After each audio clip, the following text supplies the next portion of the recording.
questions? Nope, no questions at all. Okay. How is impande or herbs activated? Most important part. This is the most important take home from today's lecture or today's talk. Okay. There's 3 phases. 1, 2, and 3. Phase 1 is where you ingest the herb. So this over here, I hope you can see my cursor there. This is where you are going to ingest the herb. When I say ingest the herb, I should rather say expose yourself to the herb. This is ukushunqisa, this is ukufutha, this is ukugquma, this is uyidla, ukuyiphuza, ukuphalaza, uyigcoba, so to bathe with it, cleanse with it, rub it on your body, basically anything that exposes you to the herb. You know, that's also a form of exposing the herb, right? That's the phase 1 is the exposure to the herb. Phase 2 happens etongweni, noma it happens spiritually. So the ancestral spirit is going to be responsible for producing the spiritual components necessary to 1, break down the herb, 2, remove the bits that it doesn't need from the herb, 3, keep the important bits that it needs from the herb, right? And 4, which is most important, taking those bits that it needs, bringing them together to form umuthi. Okay. Let me explain that again. The spirit, in other words, itongo lakho, must produce the necessary components required to break down, separate and eliminate, select what is necessary, unite those parts to form umuthi. Now, at each of these 4 steps, there are at each step we have enzymes or smaller other spiritual elements that are reactions are taking place spiritually. And each of these spiritual reactions require enzymes and products and to make this happen. Okay. In the event itongo lakho does not produce those spiritual elements, it is because ekhaya kini umsamo wako that you come from, right, does not support that herb or medicine. In other words, you are spiritually allergic to that particular herb.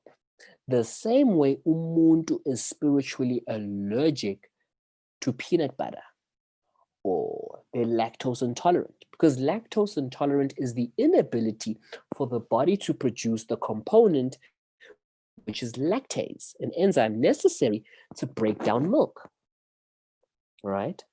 So when that's why I'm saying impande yasekhaya is so important.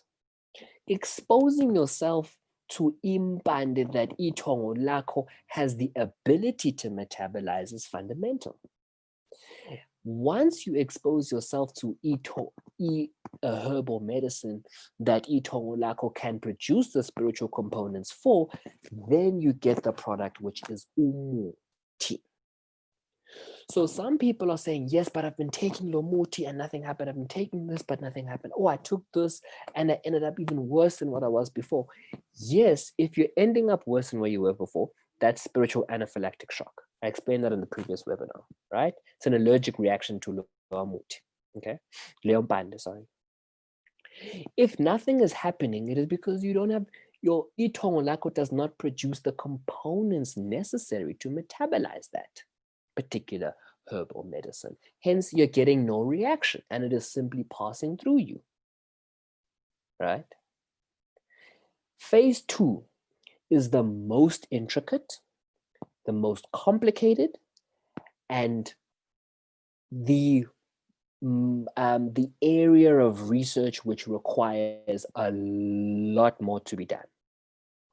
Phase 2 is everything, and phase 2, I won't lie to you guys, a lot of people are struggling to understand phase 2. A lot of people are struggling to understand phase 2. Because in the 4 steps, there's intermediary enzymes that are required, things to speed the process up, catalysts, sorry, that are required to speed the process up. And we are yet to find out what it is exactly that is required from each of these 4 steps. Sometimes your body can produce components necessary to separate, but they can't reunite the parts that work. Or sometimes they can separate, but they can't select the parts that work. So there are 4 potential steps in which the body can, itongo lakho can fall short on. And then once you have umuthi, you then enter the next phase. And I'm going to explain that to you now. Let's take this question here. When does one know they need cleansing? Apart from ukugeza, uma kushoniwe or uyaphunyelwa isisu. Okay. Umuntu odinga ukugezwa, I say this all the time. One is after any sexual interaction with someone. If you've been intimate with someone in any way, shape, or form, even if you haven't had full-blown penetrative sex, right? Even oral is enough, okay? 1, intimacy with someone. 2, if you've just had a roommate or you had a roommate for an extended period of time, and now you've left and you've got your own place, I would say that exposure, that prolonged exposure to one person in an intimate setting. In other words, it's very different. Living with someone is very difficult to working with someone. Then you need to go cleanse, okay? 3, once a year. Let's assume you're living by yourself, you're not sleeping or being intimate with anyone, you're not dating anyone. When should you cleanse? I would say 1 to 2 times, once a year, at least once a year, twice a year actually, right? The same frequency that you visit your dentist. Because we pick up imimoya in a variety of ways, you know, especially if you're someone spiritually gifted, you're quite vulnerable to picking up imimoya. And also people are constantly trying to attack you in different ways that you're unaware of, you know. Yeah, there's going to be microaggressions that you're going to experience that are going to result in spiritual implications. You know, but and you know you'll pick up on a little bit. So in general, I would say 1 to 2 times a year, in the event. But if you are sexually active, I'd say after every partner if you can, or after every encounter if you can. Depends on how active you are. If you're very active, I'd say every 2 to 3 partners.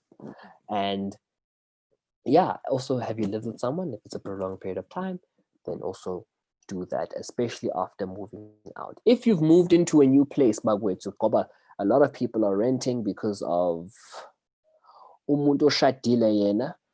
Umuntu oshadile 1 to 2 times a year, just for the general cleanliness.